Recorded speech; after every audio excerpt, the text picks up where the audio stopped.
Welcome to the ক্রীড়ার দুনিয়া। তো বন্ধুরা, ক্রিকেট দুনিয়ার আরও একটা এপিসোডে আপনাদেরকে স্বাগতম। বন্ধুরা, আমরা খুবই অদ্ভুত একটা ম্যাচ দেখতে পেরেছি, আর সেটা হচ্ছে বন্ধুরা বিশ্বকাপের বাছাই পর্বে ম্যাচটি অনুষ্ঠিত হয়ে গিয়েছে।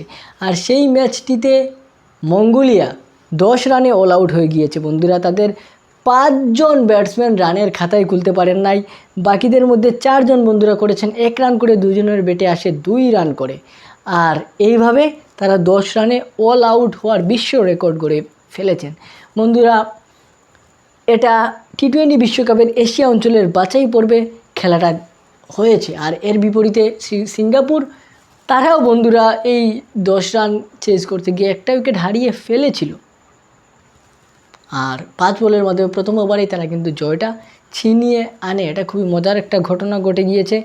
আর এরপর বন্ধুরা আমরা দেখতে পাই যে ভারতের মধ্যে সর্বোচ্চ কর দিয়েছেন আমাদের বিরাট কোহলি, এবং বিরাট কোহলির করের পরিমাণ বন্ধুরা হচ্ছে প্রায় 66 কোটি টাকা। বিরাট কোহলি ভারতীয় ক্রিকেটারের মধ্যে সর্বোচ্চ কর দিয়ে থাকেন। এবং দ্বিতীয় নম্বরে আছেন মহেন্দ্র সিং ধোনি, উনি বছরে 38 কোটি টাকা কর দিয়ে থাকেন। সচিন টেন্ডুলকার আছেন তৃতীয় নম্বরে, 28 কোটি টাকা কর দিয়ে থাকেন উনি। সৌরভ গাঙ্গুলি আয়কর দেওয়ার অর্থ 23 কোটি টাকা। আর এখনকার মধ্যে এই লিস্টে আছেন হার্দিক পান্ডিয়া, যিনি 13 কোটি টাকা কর দিয়ে থাকেন ইন্ডিয়ান ক্রিকেট বোর্ড, ইন্ডিয়ান সরকারকে। তো বন্ধুরা, এরপরের নিউজ হচ্ছে আমাদের ক্রিস গেইলের নামে যে ছক্কার রেকর্ডটা ছিল সেটা অলরেডি ভেঙে ফেলেছেন তারই দেশের একজন ব্যাটসম্যান, আর সেই ব্যাটসম্যানের নাম হচ্ছে নিকোলাস পুরান। বন্ধুরা, ক্রিস গেইল 2015 সালে আন্তর্জাতিক এবং ফ্র্যাঞ্চাইজি ক্রিকেট মিলিয়ে 135টা ছক্কা মারার রেকর্ড করেছিলেন।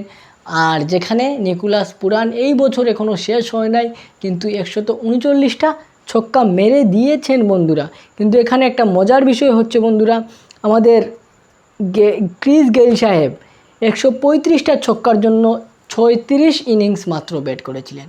অন্যদিকে নিকোলাস পুরানকে ব্যাট করতে হয়েছে বন্ধুরা 57 ইনিংসে। বলাই যায় অনেক বেশি খেলতে হয়েছে আমাদের মিস্টার নিকোলাস পুরানকে। এরপরে নিউজ হচ্ছে বন্ধুরা আমাদের শুভমান গিলকে নিয়ে। তো বন্ধুরা, শুভমান গিল নাকি ওনার গুজরাট টাইটান্স দল ছেড়ে দিবেন এবং উনি আসতেছেন কলকাতার। এটা একটা রিউমার শোনা যাচ্ছে, কারণ কলকাতা গতবারে চ্যাম্পিয়ন হয়েছে এবং উনি যেহেতু ভালো পারফরমেন্স করতেছেন, তাই হয়তো বা কলকাতা ওনাকে নিয়ে আসবে, বা গুজরাট টাইটান্স কেন ছেড়ে দিচ্ছে এটাও একটা রিউমার ভাই, এটা বিশ্বাস করা যায় না। শ্রেয়াস আইয়ার যেখানে ভালো ক্যাপ্টেন্সি করে কলকাতাকে চ্যাম্পিয়ন করেছেন, মনে হয় না এরকম একটা ঘটনা ঘটবে, যদিও নিউজটা আসতেছে। এরপরের নিউজ হচ্ছে বন্ধুরা, আমরা শুনতে পাচ্ছি যে আমাদের পাকিস্তান ক্রিকেট টিমের যে ইংল্যান্ডের সাথে খেলা ছিল সেটা বন্ধুরা অন্য কোনো দেশে নিতে হবে। এর কারণ হচ্ছে বাংলাদেশের সাথে খেলার সময় তাদের করাচিতে খেলা থাকার ছিল, সেই খেলাগুলো রাওয়ালপিন্ডিতে নিতে হয়েছে, কারণ করাচিতে চ্যাম্পিয়ন ট্রফি হবে, যার কারণে করাচিতে কিছু কাজকর্ম চলতেছে। এখন সেই কাজকর্মের কারণে হয়তো বা ইংল্যান্ড সিরিজটাও অন্য দেশে নেওয়া হতে পারে। আর রাওয়ালপিন্ডিতে কী জন্য হবে না এটার সঠিক কোনো তথ্য আমরা পাই নাই।